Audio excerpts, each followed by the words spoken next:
Assalamualaikum warahmatullahi wabarakatuh. Alhamdulillahirrahmanirrahim. Wabihi nasta'inu ala mutin wa ala alihi wa sahbihi ajma'in. Perkenalkan, nama saya Agus Nugroho dengan NIM 43040200081 akan sedikit memaparkan materi tentang mnemonik. Sebelum kita lebih jauh memahami apa itu mnemonik, perlu kita ketahui bahwa proses pendidikan di Indonesia khususnya memulai beberapa proses, salah satunya itu dengan menggunakan mnemonik. Mungkin sebelum lebih jauh memandang, yaitu mnemonik sebuah metode menghafal ataupun mengingat. Jadi dalam proses pendidikan kita perlu tahu dan perlu memahami dan juga penting menggunakan ataupun memanfaatkan tentang mnemonik. Meskipun seluruh pendidikan ataupun proses pembelajaran yang kita alami itu tidak hanya di sekolah tapi juga di masyarakat, maka mnemonik itu sangat perlu untuk dilakukan. Seperti yang sudah sempat dikutip sebelumnya, masalah pendidikan merupakan masalah sepanjang sejarah manusia. Melalui proses pendidikan pula manusia membangun kebudayaan serta peradaban. Proses pendidikan dapat dilakukan dengan belajar di sekolah secara formal yang terlembagakan, meskipun sejatinya dalam proses belajar tidak harus dilakukan di lingkungan sekolah, tapi juga bisa dilakukan di lingkungan sosialnya. Menurut Wojowasisto dan Wisto tahun 1980, kata mnemonik yang berarti kepandaian menghafalkan. Mnemonik berasal dari mitologi Yunani yang bernama Dewi Mnemoni. Hal yang menjadi indikasi bahwa bangsa Yunani sangat menghargai kemampuan untuk menghafal. Nama Dewi ini menjadi nama untuk sebuah metode mengingat. Teknik mnemonik ini cukup efektif membantu seseorang untuk mengingat. Kemampuan ini sering dimanfaatkan oleh senior Romawi dan Yunani untuk mencari perhatian para politikus dan masyarakat dengan kekuatan belajar dan daya hafalnya. Metode ini membantu orang Romawi mampu mengingat berbagai fakta tentang kerajaan tanpa kesalahan. Yang selanjutnya yaitu tentang model pembelajaran mnemonik. Model pembelajaran mnemonik adalah suatu model dengan sistem menghafal dengan teknik-teknik tertentu. Di sini saya akan mencoba beberapa teknik. Yang pertama itu tentang kesadaran. Kesadaran menurut Lorraine dan Lucas bahwa segala sesuatu yang disadari akan sangat sulit untuk dilupakan, termasuk materi yang benar-benar dipahami peserta didik dalam proses belajar pembelajaran. Jadi pada intinya teknik utama ini diharapkan peserta didik sadar serta memahami materi yang disampaikan maupun materi yang dipelajari. Yang kedua tentang asosiasi. Asosiasi merupakan aturan dasar dalam menghafal, adalah mengingat dengan cara mengasosiasikan dengan sesuatu yang sudah dikenal dan diingat sebelumnya. Dalam bahasa sederhananya adalah menggunakan kata yang berhubungan ataupun kata ganti atau memilih makna yang sama. Misalnya, ketika guru akan menjelaskan teori geosentris yang akan berkembang dalam teori jagat raya, maka guru memberikan asosiasi antara kata geo dengan makna bumi. Maka hal ini dilakukan dengan tujuan agar peserta didik dapat cepat paham dengan mengingat teori geosentris, yaitu teori yang menyatakan bahwa bumi sebagai pusat segalanya. Yang ketiga yaitu sistem link. Inti dari prosedur memori adalah menyambungkan dua gagasan yang memicu gagasan lain dan seterusnya. Yang keempat yaitu asosiasi konyol. Kekuatan asosiasi dapat diperbesar dengan mewujudkan gambaran yang jelas dan lucu, sesuatu yang tidak mungkin atau tidak masuk akal. Beberapa cara untuk membuat asosiasi menjadi lucu diantaranya dengan menerapkan substansi ataupun penggantian, menerapkan aturan ketidakseimbangan, membuat hal-hal yang kecil menjadi besar ataupun sebaliknya, dan yang terakhir adalah dengan membuat aturan tindakan yang membesar-besarkan. Yang selanjutnya dengan sistem kata ganti. Berbeda dengan yang sebelumnya, yaitu merubah ataupun merupakan suatu cara untuk membuat hal-hal yang tidak dapat disentuh menjadi sesuatu yang dapat disentuh dan bermakna. Misalnya, ketika guru akan memahamkan siswa tentang konsep de facto, maka guru mengganti kata facto menjadi fakta. Sensus de facto adalah cara perhitungan jumlah penduduk yang dikenakan kepada setiap orang pada sensus yang berada di wilayah sensus.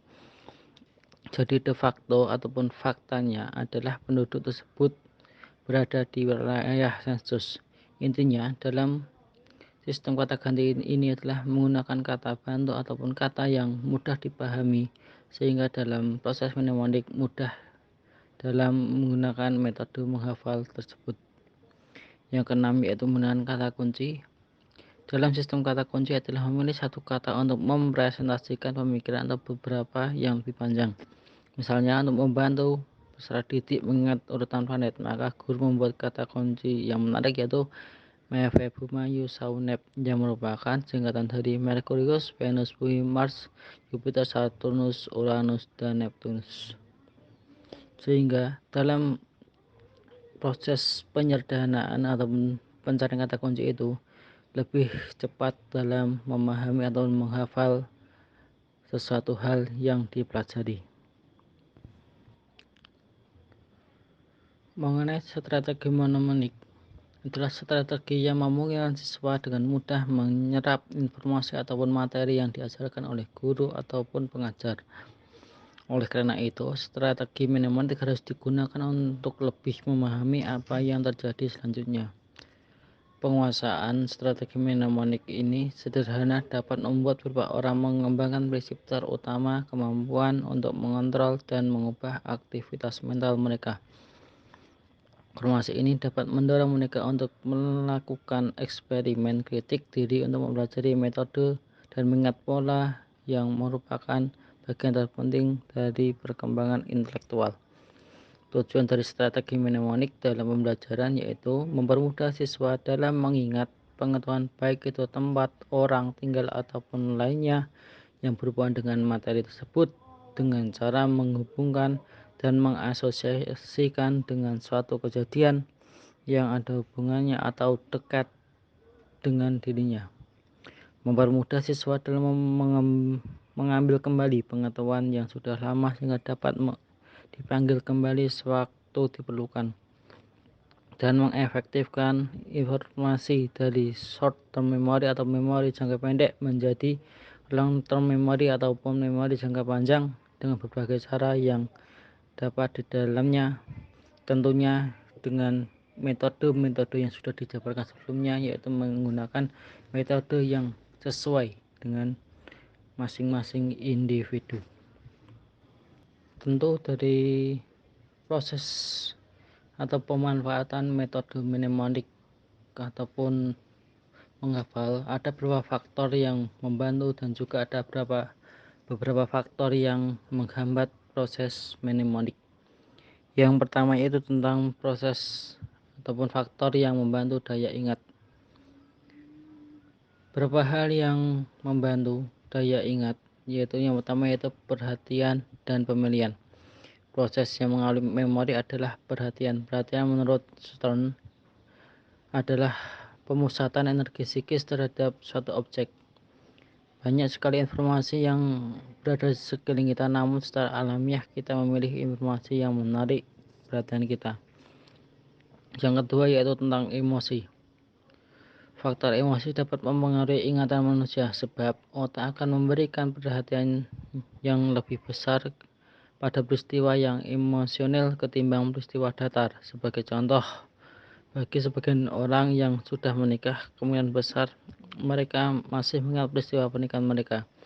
Memori yang disertai muatan emosi yang kuat dinamakan sebagai flashbulb atau vivid memory. Atau lebih jelasnya yaitu ingatan terhadap peristiwa pertama kali yang terjadi dengan saat mengejutkan dan membuat emosi seseorang ikut terhanyut dalam peristiwa tersebut. Tentu saja pengkondisian emosi yang positif selama proses belajar mengajar menjadi sangat penting. Perannya supaya materi yang dijelaskan oleh guru-guru benar-benar terserap secara optimal. Yang ketiga yaitu tentang asosiasi.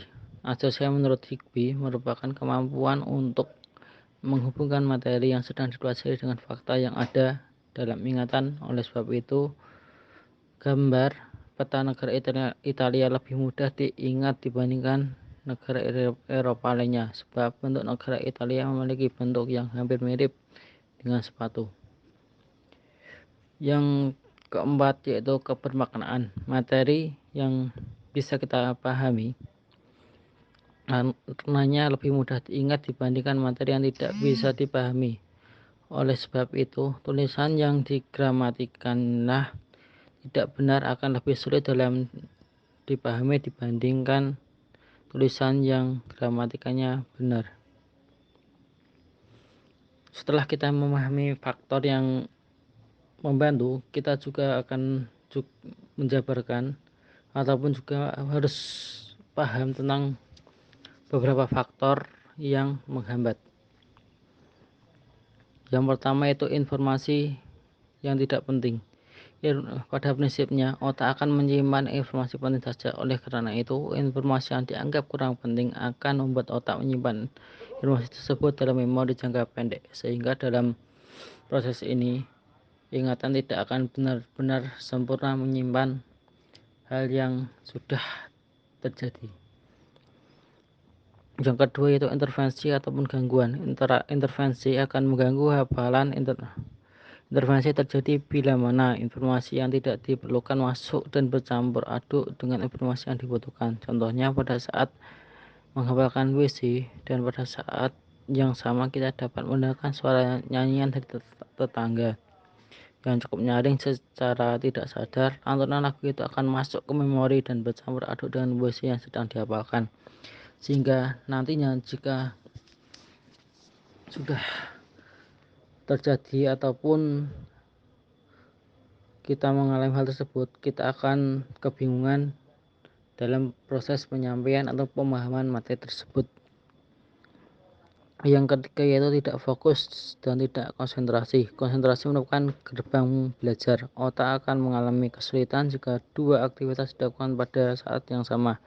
Misalnya pada saat belajar diiringi dengan khayalan. Yang ketiga yaitu stres. Kondisi pikiran yang penuh beban dan tekanan akan mengganggu otak untuk bekerja. Bayangkan jika pada saat belajar matematika sementara dapur tetangga kebakaran, tentu saja pikiran belajar akan teralihkan untuk membantu memadamkan api. Yang keempat yaitu fisik yang lelah. Fisik yang lelah biasanya disebabkan oleh kinerja fisik yang berat. Karena kinerja fisik yang berat membuat badan lelah dan otak tidak bisa bekerja dengan baik. Sekian pemaparan materi dari saya. Kurang lebihnya mohon maaf. Wallahu muwaffiq ila aqwamit thoriq. Wassalamualaikum warahmatullahi wabarakatuh.